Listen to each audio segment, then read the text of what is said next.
По вопросу инвестиций, вы поручали по вопросу инвестиций.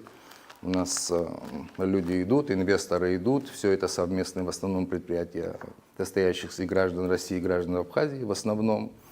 В 2023 году, например, такой торговый объект, как ИП «Подсолнух», торговый объект, он был начат и завершен в 2023 году. Это 17 рабочих мест, это реализация на 100%, введен в эксплуатацию. По ООО «Алхан», автозаправочная станция, торговля прокатным металлом, инвестиции около 200 миллионов, у них на стадии реализации 40% работ выполнено. Вот в эксплуатации 2024 год.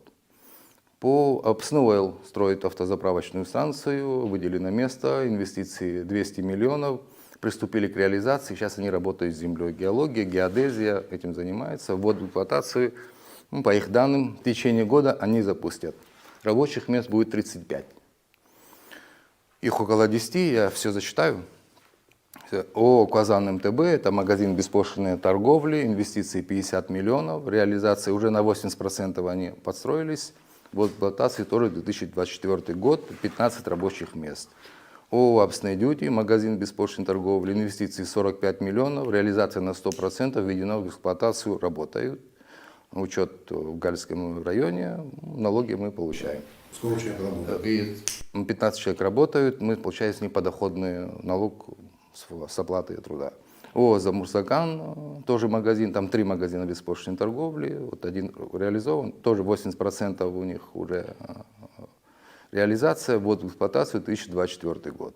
ООО «Альянс торговых компаний», транзитно-логистическая компания «Альянс», у них 30 рабочих мест, реализация 35-40% работ выполнена, тоже вот в эксплуатации 2024 год. ООО «Органик Агро», вы о нем знаете давно, это выращивание голубики, инвестиции 20 миллионов, 20 гектаров введено полностью в эксплуатацию полным циклом. Это и орошение, и мелиорация, и запасы воды, и уже даже пробный, уже выращена пробная партия. На этот год, в конце к осени, мы уже получим большой урожай.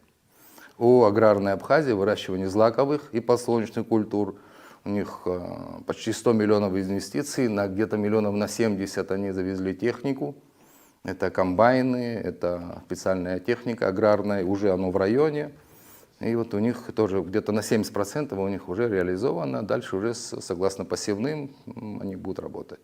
У них 200 гектаров. Для начала они просят вырастить, договор такой, реализуют 200 гектаров, выполнять свои работы, и потом проблем нет, им еще добавить, лишь бы они выполняли свои условия.